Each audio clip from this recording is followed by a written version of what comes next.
Hello friends, நான் இப்போ ரொம்ப நாளைக்கு அப்புறம் மீன் குழம்பு வைக்க போகிறேன். அதுக்கு என்னென்ன தேவையான பொருள்னு உங்களுக்கு காட்டுறோம் வாங்க.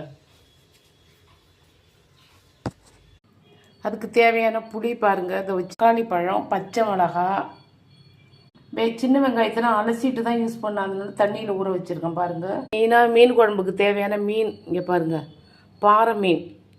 அவங்களே தோல் உரித்து கொடுத்தாங்க. பாறை மீன் அது ஒரு மருத்துவம், உடலுக்கு தேவையான நிறைய சத்து இருக்குது இதில். அதனால தான் நான் பாறை மீன் வாங்கினேன். இங்கே பார்த்தீங்களா மீனை. அதுக்கப்புறம் பார்த்தீங்கன்னா நான் சாதம் வடிச்சிட்டேன். இங்கே பாருங்கள், சாதம் செஞ்சுட்டேன். அதுக்கப்புறம் மீன் குழம்பு வச்சு சாப்பிடக்குள்ள உங்களுக்கு எல்லாருக்கும் ஒரு வீடியோ போடுறேன்.